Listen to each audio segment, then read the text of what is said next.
Hola, ¿qué tal? Muy buen día, buenas tardes, buenas noches, dependiendo de dónde nos estén viendo y en qué horario nos estén viendo.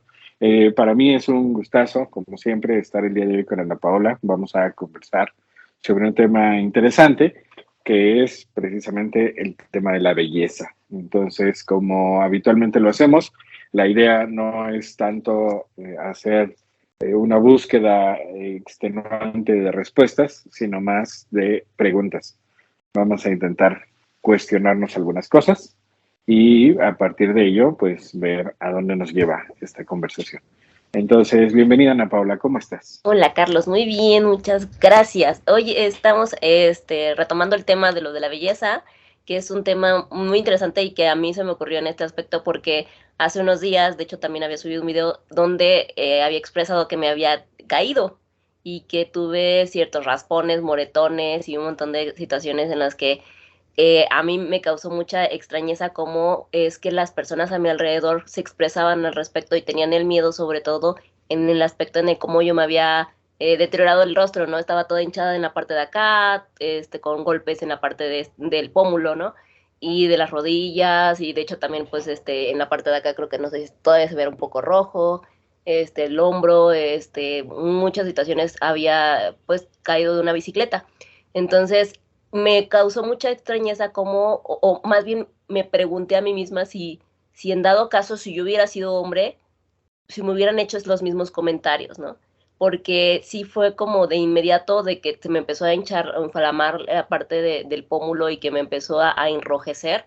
Me dijeron que no me preocupara, que seguía bonita, que tuviera el cuidado, ¿no? Y que ya nada me pusiera muchas cremas o concha nácar o un montón de cosas. Y lo primero que me dijeron, tanto hombres, y yo creo que inclusive más mujeres, de cómo es posible que me había pasado esto en el rostro y más en el rostro y que me pusiera más cosas y me empezaron a diagnosticar y a dar todo un montón de recetas para las situaciones del rostro, que inclusive en el rostro yo no tenía un dolor como tal, sí fue un pequeño golpe, pero uno sabe cuando cae cuál fue la herida más grave, ¿no? Porque uno siente de manera interna y yo sentía mucho más molestia en la mano, que todo esto ahorita ya está mucho mejor, y en la rodilla. Entonces me preocupaba un poco más la rodilla, pero yo creo que todavía por la adrenalina y el golpe no sentía tanto el dolor, pero sí sentía como una especie de sentimiento, ¿no? De dolor en la rodilla. Y me causó mucha extrañeza esta situación, ¿no? De cómo es posible que te preocupes más por una situación del rostro donde no estaba sangrando, no estaba escurriendo nada, no se me había abierto, que yo entiendo, por ejemplo, lo de la cara, pero que es preocupante por la situación de que si tienes un golpe en la cabeza pudieras tener alguna contusión, ¿no? Y que es alguna situación así, pero yo estaba en todos mis sentidos, con toda la situación de, no, sí, yo me espero aquí ahorita al paramédico, normal, no me mareé, no pasó nada, pero las otras situaciones donde me dolía caminar, me dolía la mano y todo, o sea, no se preocupaban por donde sí estaba sangrando, ¿no? Por donde sí estaba en una situación donde casi no podía caminar o donde me dolía y se preocupaban más por el rostro. Y eso fue como mi incertidumbre de decir, wow, o sea, inclusive algunos hombres que eran mis amigos, decían, no te preocupes, si tienes una herida puedes decir que peleaste con un oso, o se lo tomaban más a gracia, porque los hombres como que no les importa tanto a lo mejor una cicatriz, sobre todo los que a lo mejor son más valemadristas, a lo mejor como un poco más, que no les importa tanto, ¿no? Que no sé, yo creo, pero las mujeres sí, las mujeres entre nosotras de, no, ya te pusiste esto, ¿cómo sigues del rostro? Pero es que tu cara, y me impresionó mucho y creo que por eso quisiera retomar en este aspecto lo de la belleza. Interesante. Mira, aparte de lo que mencionas mientras lo ibas platicando, me Ujú. iba generando una extrañeza porque, como bien lo mencionas, probablemente la forma en que gestionamos este tipo de temas varía si somos hombres o si somos mujeres. Probablemente en el caso de los hombres, pues nos hubiéramos enfocado más a si te pegaste en la cabeza, que no es lo mismo decir en la cara, que, o sea, Ujú. podríamos pensar que es lo mismo, pero el enfoque es distinto, porque la cara nos referiríamos más a la parte de la belleza, a la parte de la estética, y esta preocupación por la cabeza tiene que ver precisamente con la parte de las contusiones. Entonces me llama la atención cómo atinadamente te cuestionas y seguramente tú misma te respondes que no serían las mismas preguntas si fueras un hombre. Eh, es muy poco probable que si fueras un hombre alguien hubiera hecho siquiera alguna pequeña alusión al rostro. Probablemente no lo hubiéramos ni siquiera tomado en cuenta, porque se infiere, al vivir en una sociedad machista como esta, se infiere que una de las misiones, de los objetivos, de las razones de ser de la existencia de las mujeres es la parte de la belleza, la parte estética, y que en el caso de los hombres, pues eso es un componente no tan indispensable, ¿no? Incluso anteriormente, ya no es tan común, pero anteriormente se decía que los hombres teníamos que ser, cubrir las tres Fs, ¿no? Que era feo, fuerte y formal. Exacto. Y de alguna manera siempre se ha dado por sentado que la parte estética no es una de las cuestiones en las cuales los hombres nos debemos de enfocar, y sin embargo en el caso de las mujeres sí. Y en el ámbito de la psicoterapia lo vemos cotidianamente, en donde de alguna manera todas las mujeres, que también nosotros los hombres le prestamos atención, aunque en menor medida, digamos que tenemos como más chance de no prestarle tanta atención. Sin embargo, en el caso de las mujeres prácticamente es imposible que se permitan salir de su casa sin haberse peinado, sin haberse maquillado, sin haberse echado algún tipo de perfume o alguna loción. Entonces, creo que aunque se ve como algo muy coloquial, en el fondo sigue reflejando esta inequidad, esta cuestión machista, y cómo se traduce incluso en situaciones de accidentes, ¿no? Me llama poderosamente la atención. ¿Y qué tal? ¿Cómo fue el seguimiento? ¿Te seguían luego preguntando de tu rostro o ya te preguntaban de las demás partes del cuerpo lastimadas? Ya cuando empezó a bajar la hinchazón y que se vio que no tenía como una abertura, cicatriz o algo, ya entonces dijeron, ay, entonces no pasó nada, no te preocupes, eso solamente es el puro color, y se te va a quitar, ¿no? Entonces, como que las situaciones de la cicatriz, ¿no? Eso es lo que les impacta demasiado. Ya con otras situaciones, pues también seguramente voy a tener una pequeña cicatriz en las rodillas, pero pues eso siempre he tenido, ¿no? Porque como desde niña era muy traviesa, siempre me caía desde las rodillas. Y inclusive eso también un comentario al respecto. Me acuerdo que en una ocasión un chico me comentó que cómo es posible que las mujeres no se cuidan las piernas porque siempre tenían cicatrices y que las más bonitas de las mujeres son las piernas. Digo, a mí me parece tan normal que un niño tenga cicatrices en las piernas o en las rodillas porque los niños se la pasan jugando, corriendo, brincando, saltando. Yo era una de las que a mí me encantaba subirme a la azotea, brincar, salir, subirme a los árboles, subirme al trampolín. Entonces, obviamente también tenía una situación de peligro constante y que sí tuve muchos accidentes, hasta sé caer, ¿no? Pero la situación es que es eso, ¿no? Y de cierta manera, a pesar de todas las accidentes que pude tener de niña, sigo teniendo como ciertas actitudes de decir, ah, sí, me voy a subir a la bicicleta, y me voy a subir a esto, me voy a subir al otro, y no me incomoda tanto el decir, ay, voy a tener una cicatriz en la rodilla. Y hay hombres y hay personas, yo creo que en general, que puedan seguir juzgando este tipo de situaciones de por cómo ciertas circunstancias de tu vida o ciertas acciones que a lo mejor un niño, pues sí, ¿no? Jugando no es que se quiera hacer una cicatriz, pero jugando tuvo un accidente y se la hizo. Y hay otras personas que tuvieron un accidente automovilístico, que otras personas que tuvieron algún otro tipo de cirugía para su salud y que tuvieron que tener una cicatriz o un tipo de operación y que les generó este tipo de situaciones, ¿no? Y todo el tiempo les va a quedar esta idea de que hay personas que las van a juzgar por cómo se ven o por cómo ya no están. Y me parece importante porque también, sobre todo a las mujeres, les quedan cicatrices de cesáreas, les quedan cicatrices de muchas situaciones que vivimos día con día, ¿no? Las estrías, de que nosotras engordamos por todos los estrógenos que tenemos y toda la situación de que cuando estamos inflamadas, nos salen estrías, nos salen un montón no sé, piel de naranja o muchas situaciones donde nos hacen sentir inseguras por cómo nos vemos, por cómo se queda nuestra piel, por cómo se nos caen los senos a lo mejor. todo este tipo de situaciones que forman parte de la belleza y que siempre van a ser criticadas porque cambiamos. Claro.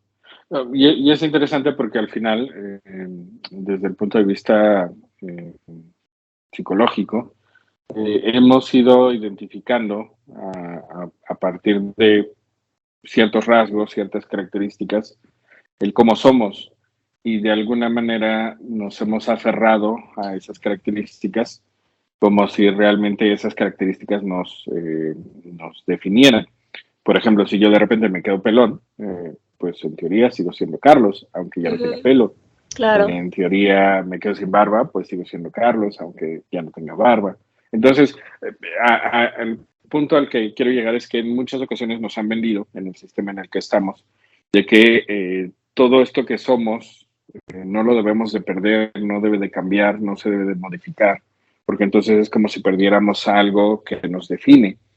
Y en realidad es algo meramente estético, es meramente circunstancial y que además, con el paso del tiempo, es lógico que algunas cosas vayan cambiando, que nos vayan saliendo canas, que vayamos perdiendo el pelo, etcétera. Y es importante, y aumentando las arrugas, y es importante tratar de separar esas características circunstanciales, accesorias, que son fácilmente modificables con el paso del tiempo, de quiénes somos en realidad.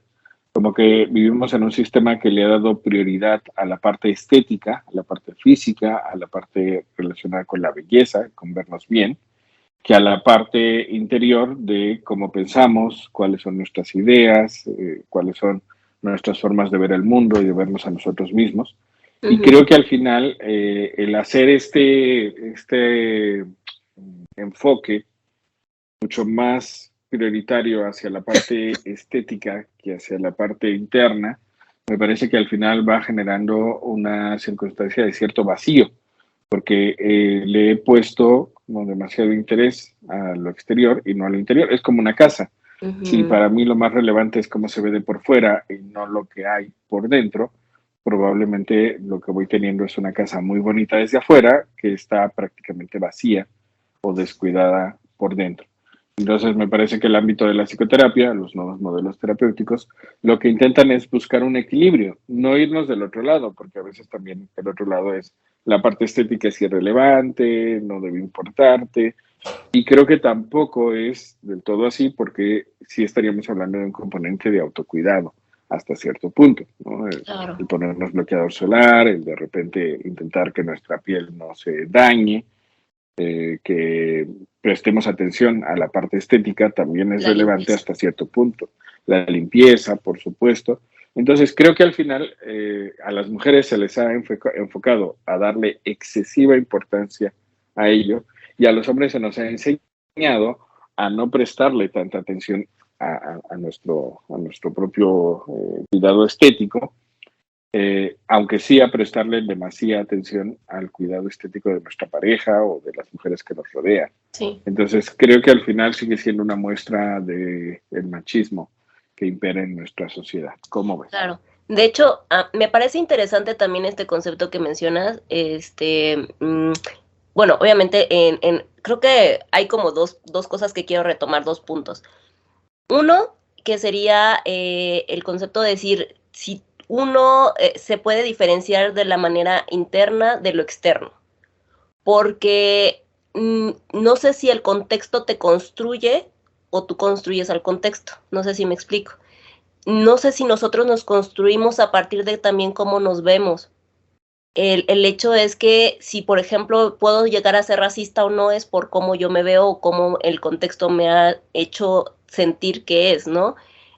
También es muy diferente, por ejemplo, me decía un amigo, es que las personas con mejor apariencia física o con el constructo de belleza social más estereotipado, los tratan mejor, tienen más posibilidades, piensan que la vida es más fácil, piensan que la vida es mejor, hasta tienen mucho mejor humor, son más sociables, ¿no?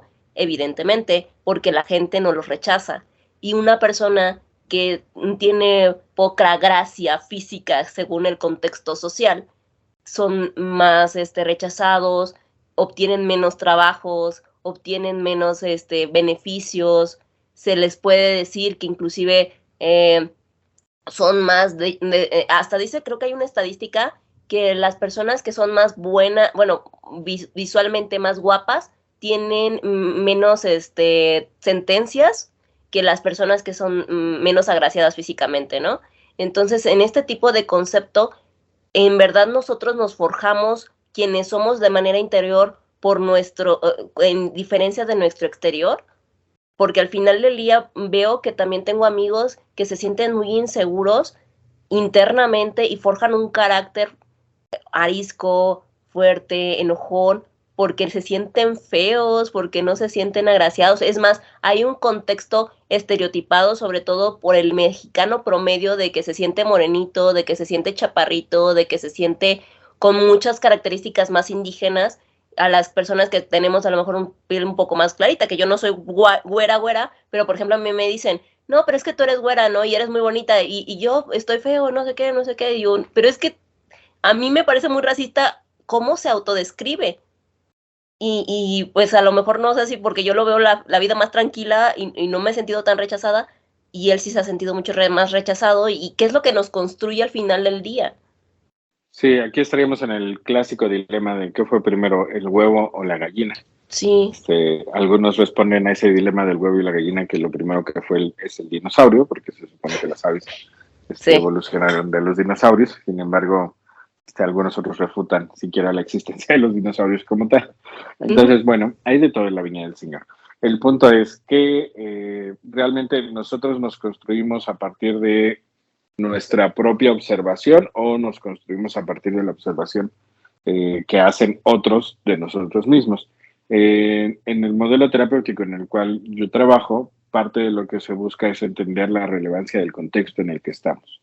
Entonces, me parece que en el contexto en el que estamos pesa más la visión del otro para luego yo hacerme mi propia visión. Es decir, de manera inicial, lo que yo voy entendiendo sobre mí tiene que ver con lo que el entorno me dice sobre mí.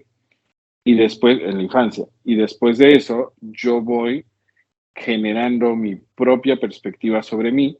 Sin embargo, esa perspectiva no surgió de la nada, surge de la base que los demás me dieron.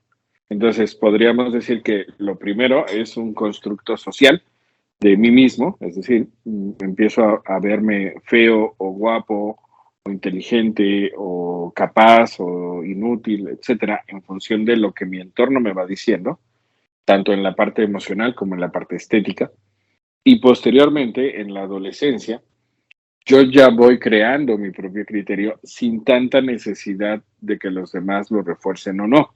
Sin embargo, ese criterio, ese segundo criterio en donde yo ya no requiero del entorno, yo me lo creé no de la nada, sino que lo fui creando con los trozos, por decirlo así, con los pedazos que fueron quedando de la primera idea que tuve de mí, que esa idea fue una idea social.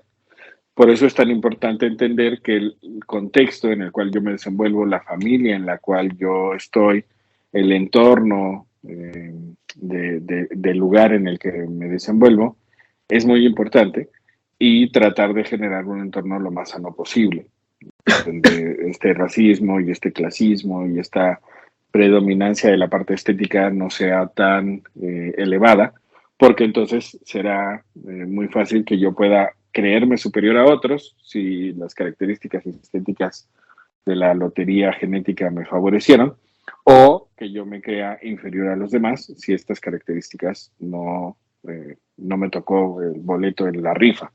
Entonces, creo que es muy Ujú. importante entender que en muchas ocasiones esta perspectiva que nos han vendido también de que la parte estética no debe importarnos es una perspectiva errónea. ¿Por qué? Porque biológicamente hablando, para nuestro cerebro la parte estética sí es importante.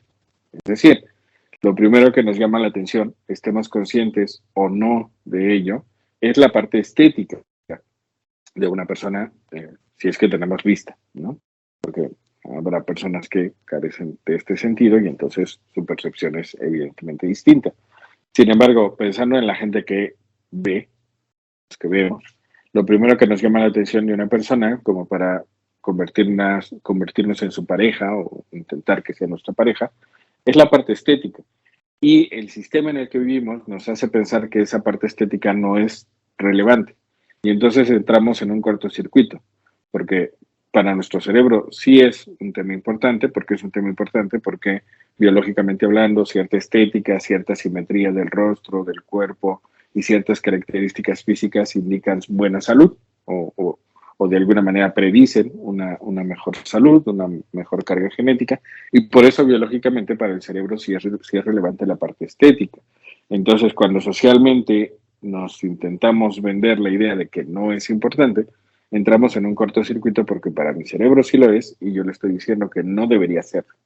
Y Claro. entonces me empiezo a sentir culpable y empiezo a sentir que estoy siendo una persona de Mala. alguna manera absurda, ¿no? Ujú. Sí que estoy actuando de una forma inadecuada. Entonces me parece que tratando de aterrizarlo a qué nos convendría más, creo que lo que nos convendría es entender que biológicamente hablando la parte estética sí nos es relevante y tratar de verlo como ciertas señales de autocuidado, en el caso de nosotros mismos, y también como ciertas señales de indicios de salud en la parte de los otros. Sin embargo, no obsesionarnos con ello, porque creo que mucha gente lamentablemente termina haciendo que toda su vida gire en torno a la parte estética. Y por eso podemos tener problemáticas como anorexia, como bulimia, y también tenemos las otras como vigorexia, que sería como esta parte de meternos al gimnasio y volvernos fitness, dejando todo en segundo término. Entonces creo que al final justo se dan este tipo de circunstancias porque terminamos haciendo que toda nuestra vida gire en torno a la parte estética. Claro. Sí, y de hecho, a mí me parece, bueno, importante también como recalcar que en diferentes culturas hay diferentes tipos de estéticas, ¿no? Y también, inclusive hay cosas biológicas que no necesariamente lo que a mí me guste le puede gustar al otro, todo es muy subjetivo.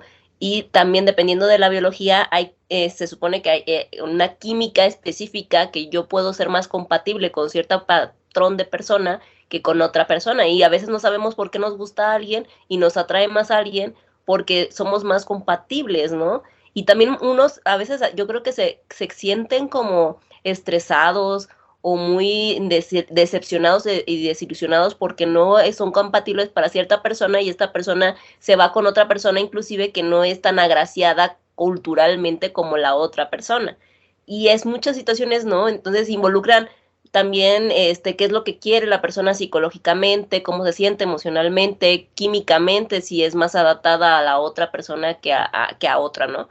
Entonces, me parece importante también como recalcar en una situación biológica cómo están este tipo de situaciones biológicas que son atrayentes en una pareja de manera sexual o en una situación cultural como también ha cambiado a lo largo del tiempo los estándares de belleza y los estereotipos, que inclusive también en cada cultura va cambiando. En la actualidad hay diferentes estándares de belleza para las personas latinas, para las personas estadounidenses, para las personas europeas, para las personas asiáticas, para las personas africanas, ¿no? Entonces, todo este tipo de situaciones son tan variantes y a lo largo del tiempo han cambiado tanto. Mucho se populariza por dependiendo de hasta, no sé, qué tipo de género musical te guste, qué tipo de cosas a tú visualices como algo como al enartecer o querer como tener una situación de esto me parece bonito, ¿no? Porque cada uno nos parece algo agraciado o no. Y generalmente se populariza por ciertas situaciones.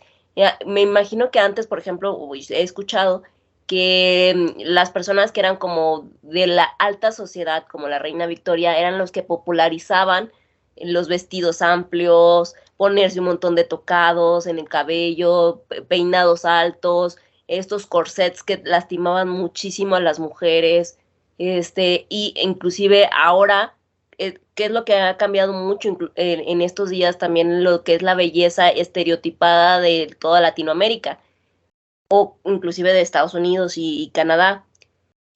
Ahora lo que dicen estas Kardashians o estas mujeres de Hollywood que manejan a lo mejor primero cuerpos muy planos, muy delgados, que fue en los 90, y ahorita todas estas mujeres súper voluminosas que tenían que ponerse implantes y tener una super cinturita, porque eso no era normal, que tenía implantes en el busto y también en los glúteos, con una cintura normal, pero súper voluptuosas. Ya después creo que se lo quitaron y empezaron a cambiar. Entonces, muchos estereotipos de la belleza o lo que es el cuerpo estético los van implementando en la cultura popular, o en Hollywood, o en tipos de lugares que se van haciendo populares y que las personas alaban o piensan que eso es lo más glamuroso en el momento, ¿no? Y se va extendiendo a nuestra forma de ver las cosas al día a día, ¿no? A nuestra forma de nosotros hoy, que no tenemos ni glamour ni nada, pero pues aquí andamos. Y nos dicen que después no tenemos ese cuerpo ni esas curvas. Sí, yo creo que al final vivimos en un sistema que está diseñado para el consumismo. Sí. Entonces, esta idea de la belleza va cambiando, no necesariamente porque cambie el cerebro como tal, sino simplemente porque aquellos que controlan la industria de la moda, ¿no?, determinan que ahora lo nuevo tiene que ser de esta manera. Ellos determinan las necesidades del humano en el determinado momento, sí, sí.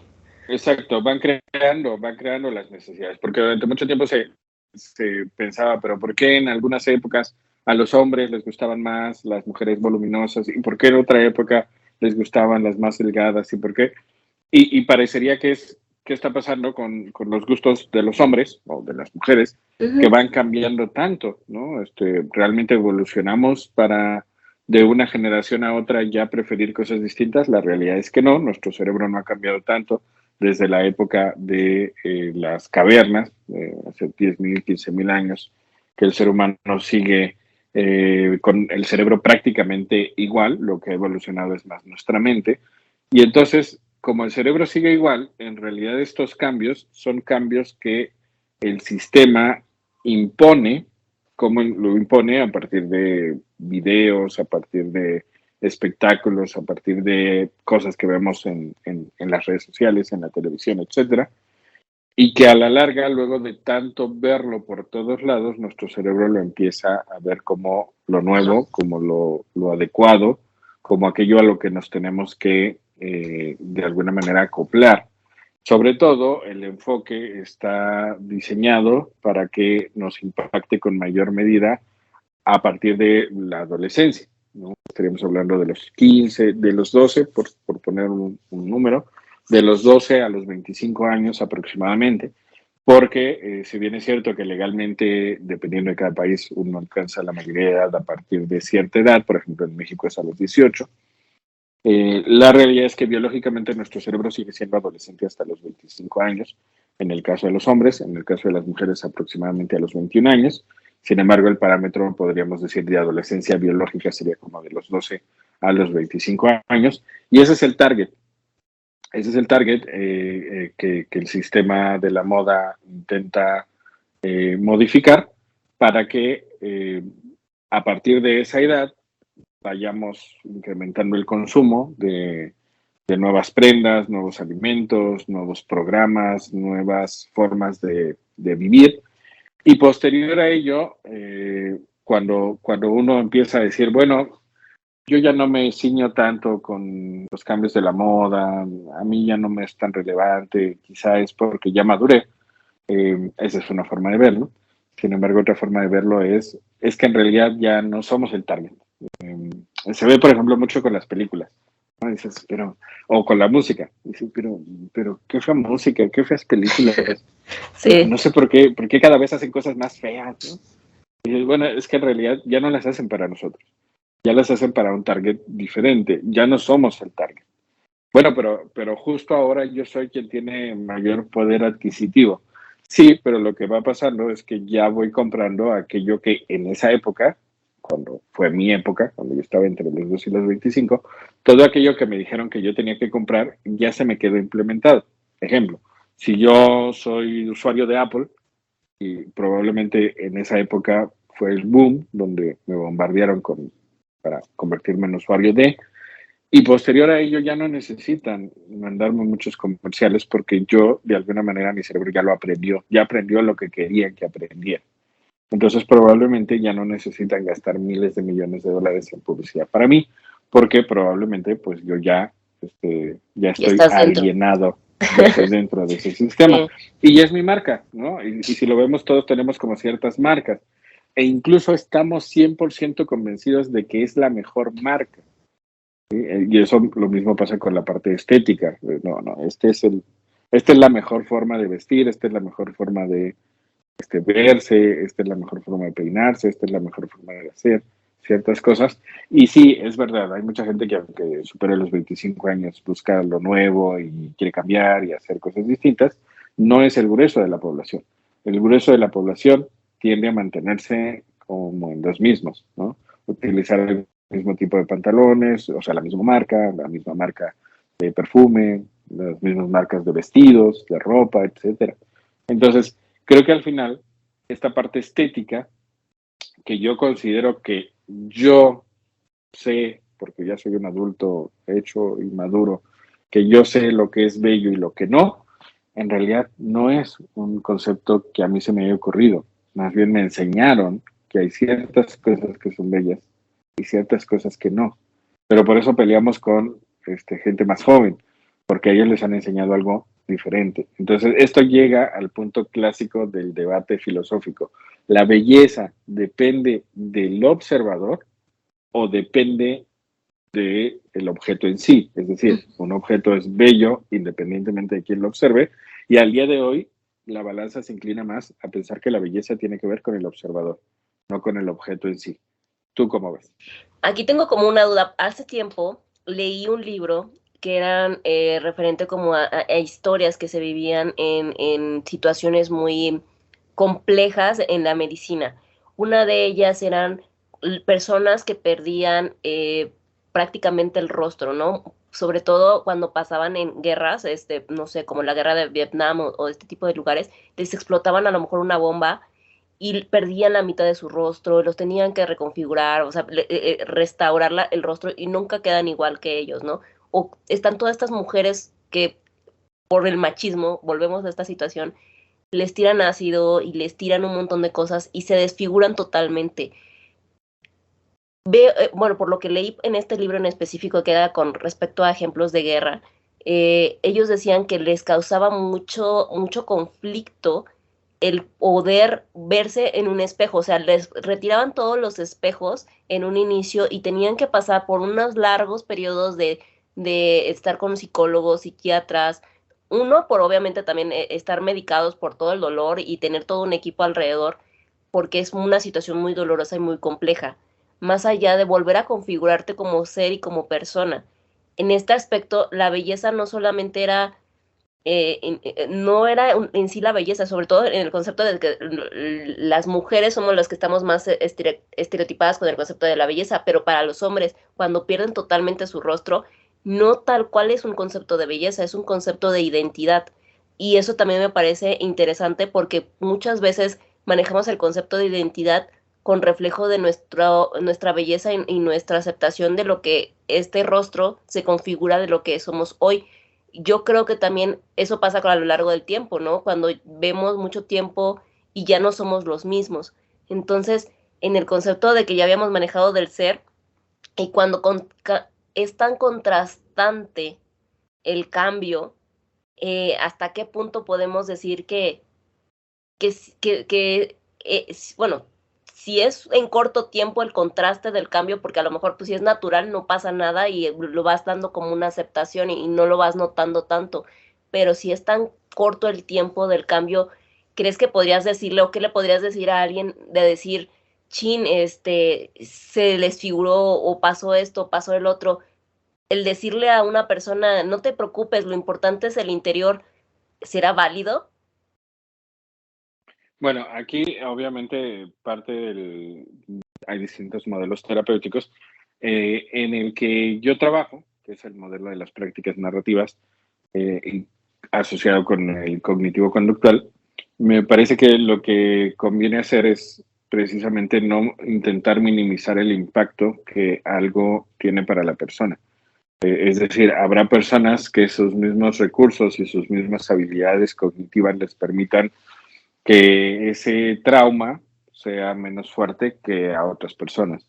Y un error común que se comete en distintos ámbitos es tratar de tranquilizar a la otra persona, sobre todo verbalmente, diciéndole, pues tranquilo, tranquila, no pasa nada, todo está bien, mira, velo desde esta otra perspectiva. Y lo que se hace desde el punto de vista terapéutico, sea porque quedó desfigurada o desfigurado, sea porque perdió una extremidad, sea porque algo drástico le aconteció, que el cerebro de esa persona lo ve como una pérdida, lo que se hace es precisamente ayudarle a gestionar esa pérdida, no fingiendo que esa pérdida no ocurrió, no intentando tranquilizarle verbalmente, sino al contrario, invitándole a reconocer esa pérdida, invitándole a afrontar las emociones que dicha pérdida le generan, tristeza, enojo, miedo, etcétera, y tratar de identificar poco a poco ese periodo que sería un periodo de duelo para que una vez que salga de esa situación pueda a lo mejor reconfigurar su vida entendiendo que no va a poder, no va a poder ser exactamente la misma. Aunque en teoría regrese al mismo trabajo, regrese con la misma familia, regrese con su misma pareja, con sus mismos hijos, etcétera, no es lo mismo porque para la persona ya hubo una pérdida. Entonces, es como cuando fallece un familiar, la vida cambia, ¿no? Y en este caso no es algo externo, sino es algo interno que ya no está.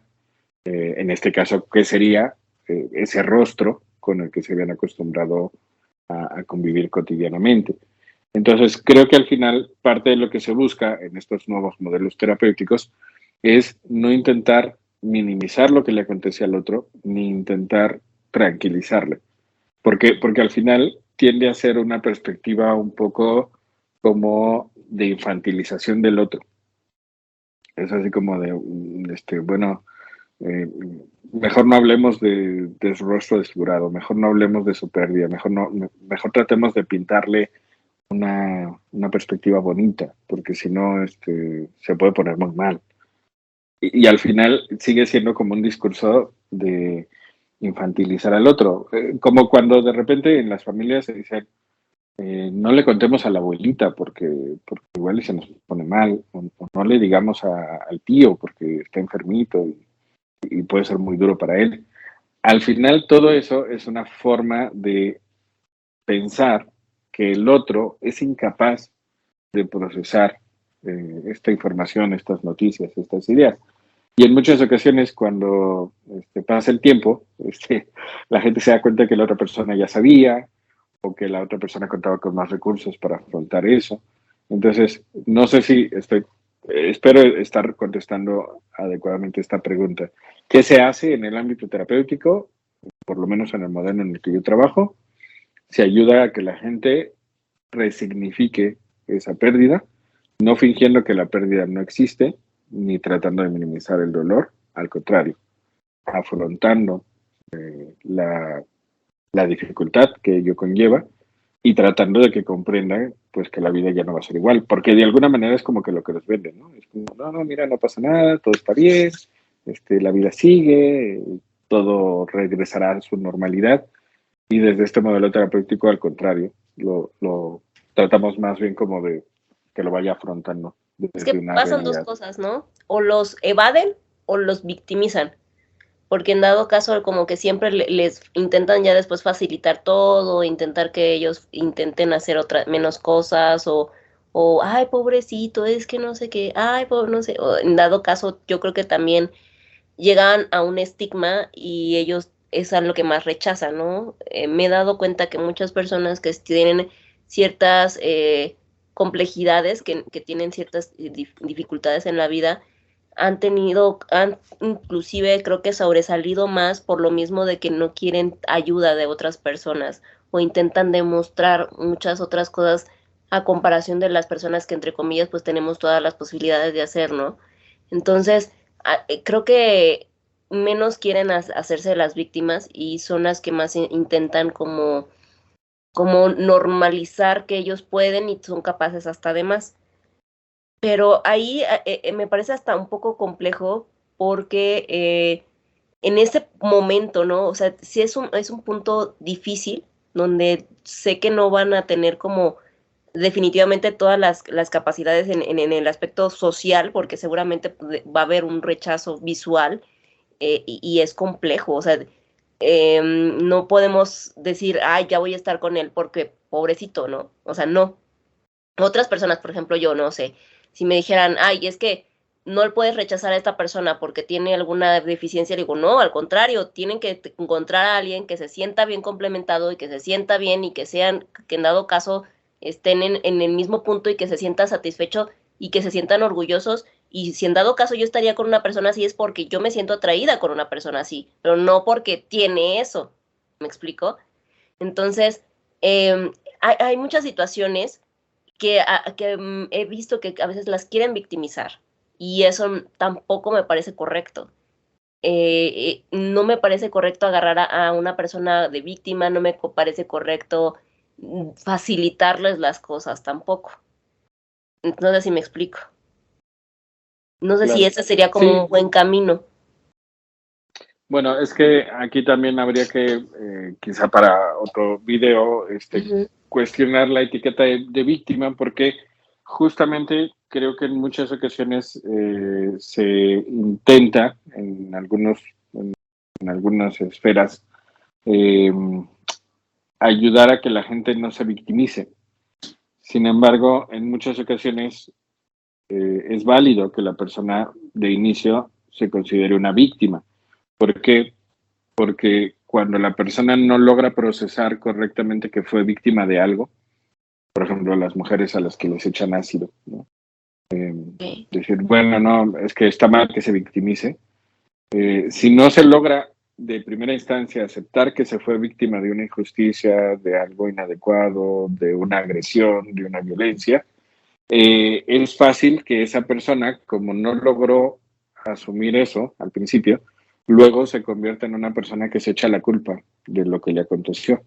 Y en muchas ocasiones la gente no tiene la culpa de las cosas negativas que les pasan. Okay. Eh, entonces, desde el punto de vista terapéutico de este modelo, hay circunstancias en las cuales sí conviene que al principio la persona se asuma como víctima y que a lo mejor no se quede ahí, que a lo mejor inicialmente se asume como víctima y que luego a partir de esa situación resignifique lo que le aconteció. Sin embargo, el nunca tocar base y nunca aceptar que fui víctima de injusticias, en muchas ocasiones puede ser contraproducente porque para muchas personas puede derivar en una culpabilización. Que si te permites es un poco lo que el sistema a veces nos vende, ¿no? Decir, a ver, deja de culpar a tus padres, deja de culpar al gobierno, deja de culpar Sí. a la situación en la que vives, el responsable eres tú, hazte cargo. Y dices, pues tampoco, porque en muchas ocasiones yo no creé este sistema, yo no generé esta injusticia, yo no generé esta inequidad, yo no generé este machismo. Entonces, sí, llega, desde este modelo terapéutico, llega un punto en el cual a todos nos conviene aceptar que somos víctimas de algunas cosas y luego salir de ahí. Pero así como puede ser nocivo quedarme ahí, me parece que también puede ser muy nocivo nunca querer tocar ese término y nunca tratar de asumirme como víctima de injusticias, porque se asocia con debilidad, se asocia con baja autoestima, se asocia con Ujú. incapacidad de superarlo, porque justo esta habilidad de sobreponernos, que se conoce como resiliencia, surge en muchas ocasiones cuando uno se asume como víctima y trata de salir de esa situación. Pero si yo nunca me asumo como víctima, quizá la resiliencia nunca la puedo desarrollar. Y entonces termino siendo una persona que se sabe víctima, que no se asume como víctima, porque siente que eso es malo, y que se termina culpabilizando de todo. Y cuando alguien se termina culpabilizando de todo, empieza a actuar de una forma muy errática, que puede ser muy violenta con el resto de las personas. A veces es no me desquito con quien me la hizo, sino con quien está el primero que pasa, ¿no? No busco quién me la hizo, sino quién me la pague. Y creo que en muchas ocasiones eso pasa precisamente porque la gente no se quiere sentir víctima. ¿Pero por qué no nos queremos sentir víctimas? Porque se asocia mucho la víctima con lo que, con incapacidad, con indefensión, con baja autoestima. Y me parece que cuando alguien sufre una injusticia, es víctima de una injusticia. O sea, por ejemplo, yo, Carlos, no me conflictúa sentirme víctima de una situación. Por ejemplo, si me asaltan, yo diré, fui víctima de un asalto. Si me discriminan, diré, fui víctima de una discriminación. ¿Por qué? Porque es útil desde el punto de vista terapéutico asumir que en ciertas situaciones sí hemos sido víctimas para no culpabilizarnos de cosas que no nos corresponden. Porque creo que a veces el sistema hace eso precisamente para que yo no voltee a ver quién hizo este sistema inequitativo y no luche por cambiarlo, sino para que termine pensando que soy yo que no le estoy echando suficientes ganas. Entonces Exacto. creo que hay ahí como un juego muy, muy interesante que el mismo sistema impone sobre términos como víctima, sobre términos como violencia. Es decir, quien tiene la narrativa es el sistema, quienes nos gobiernan, eh, y creo que en muchas ocasiones por eso no nos permiten sentirnos víctimas y nos lo venden como algo inadecuado. No te consideres, no te victimices, ¿no? Es como la frase. Y creo que en muchas ocasiones justo lo sensato es partir de que hemos sido víctimas de muchas cosas y Claro. no quedarnos ahí, Sí, que sí, esa es sí. como la diferencia. ¿Cómo ves? Este, pues sí, y bueno, como retomando la idea desde la parte de la belleza, me gustaría como recalcar el punto en donde la belleza estamos dentro de, entonces de un sistema, de una cultura, de un tiempo específico, de un contexto e inclusive de un círculo social, ¿no? Porque muchas veces, dependiendo de hasta en qué estado, en qué ciudad estés, se puede ir cambiando un poco el panorama de lo que es la belleza, de lo que es estético, de lo que no, de lo que se acepta, de lo que no, este, de un contexto social. Entonces no necesariamente tendríamos que decir que hay un estándar generalizado de lo que es la belleza. Hay muchas partes donde se acepta más un estadístico de belleza y otro en otro lado, ¿no? Muchas veces dicen, es que tú no estás feo, estás mal ubicado geográficamente, ¿no? Puede decir posiblemente, ¿no? Para que no Claro, se sientan mal. claro. Sí, sí. Sí, efectivamente. A mí me parece que esa es una de las posturas más interesantes que podemos asumir, más inteligentes, que a lo mejor en otro video podemos dar como tips para no sucumbir a este tema de la belleza de acuerdo a lo que el sistema quisiera que hiciéramos, que en realidad todos, nos guste o no, estamos un poco este, cayendo, ¿no? En esa parte estética. ¿Cómo lo sabemos? Pues porque no nos animamos a salir a la calle sin habernos peinado, sin habernos lavado los dientes. Y no con eso quiero decir que viva México y que cada uno haga lo que quiera, pero creo que en muchas ocasiones no lo hacemos no porque consideremos que es pertinente para nosotros, no lo hacemos por el qué van a decir si salgo así. Que me ¿Qué van a termino haciendo pensar? coco wash, claro, sí, Porque a lo sí. mejor no dicen nada, Pero ya ahorita menos dicen algo, pero el cómo salgas y cómo te ven, te tratan. Entonces, claro, llegas a un punto en el que claro. al final del día, tú cómo quieres ser representado en la sociedad. Y tú, y lo como Claro, sales, si sales en chanclas, o si sales con un bañado, o si sales sin bañar, o si sales despeinado, es una representación de quién eres dentro de un círculo y de tu grupo social. claro, sí, por supuesto. Lo interesante es que hay ocasiones en donde no voy a interactuar del todo con gente. A veces solo voy a ir a la tienda, nada más, ¿no? Voy a la tienda. Y aún así, hay ocasiones en donde no me animo a salir en pijama o no me animo a salir en chanclas. Es decir, el tema del qué dirán está más presente de lo que a veces nos permitimos aceptar. Claro, Entonces, creo que sería interesante identificar algunos ejercicios que nos ayudarían, no necesariamente a irnos del otro lado y que entonces nos valga todo en la vida, sino a lo mejor encontrar un equilibrio, porque a veces, sin darnos cuenta, sí hemos centrado en demasía mucho de lo que hacemos, vestimos, pensamos, en esa parte de la belleza. Ahora, eso a lo mejor sería bueno hacer otro video con tips como terapéuticos, ¿no?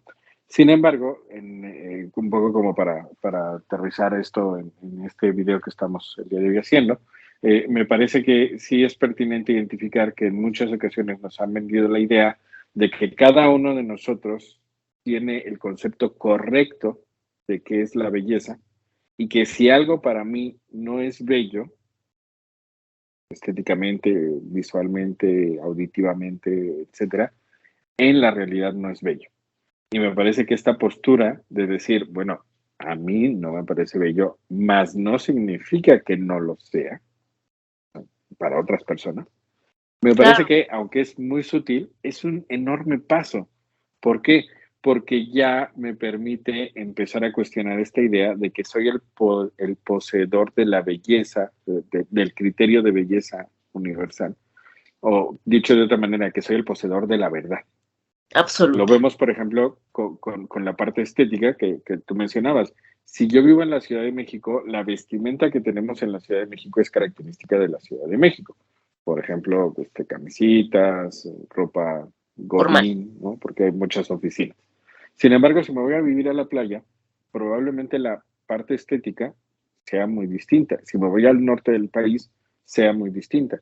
Y si yo me quedo el suficiente tiempo en esos lugares, ese tipo de vestimenta, ese tipo de forma de vestir, lo voy a empezar a ver como algo más normal. Y si me quedo más tiempo todavía, probablemente en ciertos años, eso lo voy a ver como bello. El uso de sombreros, el uso de cadenas, el uso de zapatos de punta o botas o chanclas si es en la playa, etcétera. Y entonces, ¿qué ocurre? Que al final lo que hoy veo estético es simplemente lo que he aprendido a ver como bello, pero Claro. que eso puede cambiar. Y tener la flexibilidad de que puede cambiar nos permite precisamente que nuestro cerebro sea más flexible y que de alguna manera nos volvamos menos clasistas, menos racistas, porque al final esto, el clasismo y el racismo, parte de la idea de esto es lo bello, esto es lo correcto, esto es lo que está bien, esto es lo que debe ser y todo lo demás está mal. Entonces, creo que al final eh, cambiar nuestra perspectiva y asumir esta postura que tú mencionas, como de darme cuenta de que esto es temporal, de que esto es solo lo que he aprendido a apreciar como bello, pero no significa que no haya muchas cosas bellas allá afuera, que para mí no lo son, pero para otros sí. Creo que Claro. es la postura más idónea para empezar a salirnos de este sistema.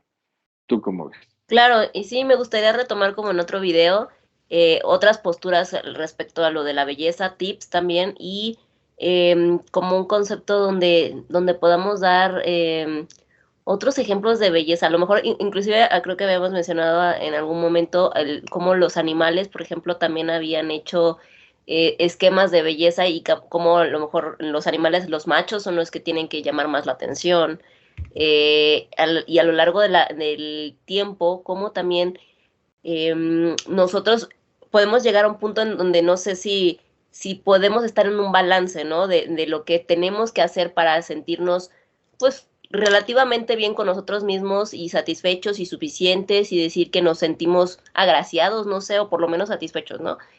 Porque hay unos que o se sienten mal por no sentirse bien, por no sentirse bellos, y hay otros que exageran con tal de sentirse demasiado estéticos, ¿no? Con referente a la cultura o todo, que puedes gastar muchísimo dinero por esto, que inclusive se endeudan o pues hay, cuántas cirugías no se hacen, tanto hombres como mujeres, o cambios de perspectiva para poder tener una visualización de lo que ellos quisieran tener en su físico, ¿no? Hasta qué punto podemos hacer o no hacer para poder cambiar nuestra estructura, para cambiar nuestra visualización de nosotros mismos, para concebir ciertos estándares de belleza. Yo creo que sí podemos llegar a cierto equilibrio siempre y cuando entendamos que ese equilibrio es temporal y que lo tengo que estar evaluando a cada rato. ¿A qué me refiero? Al día de hoy, si tú le preguntas a la gente si siente que está en un equilibrio, el 99% de la gente te dirá que sí. Es decir, partimos de la idea de que estamos ya equilibrados, Ujú. pero en realidad no es así. En realidad probablemente tenemos muchos sesgos en todo y creo que justo la mejor forma de intentar llegar al equilibrio, que es lo que en teoría todos buscamos, es comprender que ese equilibrio es muy temporal y que constantemente lo tengo que estar evaluando. Pongamos un ejemplo con el peso. Si yo digo, bueno, estoy en mi peso idóneo, en mi peso correcto, probablemente en algún momento lo he estado, probablemente el día de hoy puedo sentir que sí, pero quizá la báscula dice que no. Y entonces, cada cierto tiempo, tendría que estar evaluando si estoy llegando o me estoy manteniendo en ese peso correcto. Lo mismo pasa con mis ideas. Mis ideas las tengo que estar constantemente evaluando porque de inicio voy a decir que sí, que estoy en el equilibrio mental. Y a lo mejor la báscula dice que no. Entonces, ¿a qué quiero llegar con eso? A que es como el peso, constantemente lo tengo que estar evaluando, constantemente tengo que hacer ajustes para no salirme de ese rango equilibrado. La problemática es, en mis ideas no hay una báscula que fácilmente me pueda determinar si ya me pasé o me tengo que regresar. Entonces, precisamente, constantemente tengo que estar reflexionando, Claro. analizando cómo están mis ideas, porque muy probablemente, así como en mi peso, puedo tener sobrepeso o puedo tener obesidad sin darme cuenta de ello, porque bueno, O estar bajos de peso. como que, o estar bajos de peso, creo que también podemos fácilmente tener desequilibrios en nuestra forma de pensar y no darnos cuenta de ello, porque pongo las comillas, porque en muchas ocasiones nos damos cuenta de que algo no está muy bien, pero es más fácil evadirlo que trabajarlo. Sí. ¿No? Entonces, creo que al final sí es factible poder llegar a un equilibrio, así como el peso, es factible llegar a un peso equilibrado, solo que no es algo que dure toda la vida sin esfuerzo. Necesitamos todo el tiempo estarlo monitoreando. Sí, claro. Y lo mismo pasa con nuestras ideas.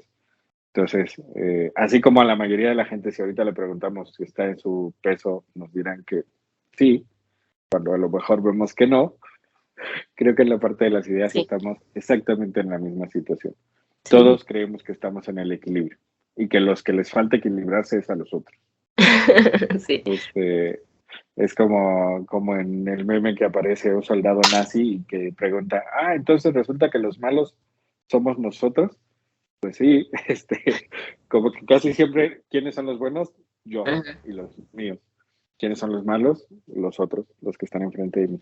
Entonces, creo que al final, en la parte de la belleza, ya lo platicaremos en otro video para dar tips más claros, pero creo que en la parte de la belleza es importante entender que no somos poseedores del criterio universal, de la verdad absoluta, y que todo aquello que a mí me parece bello no significa que en realidad sea lo único bello que hay en el mundo, afortunadamente. Claro. Entonces, creo que empezar a verlo desde esta perspectiva nos va a ayudar a que los tips que luego demos sean más fácilmente asimilables.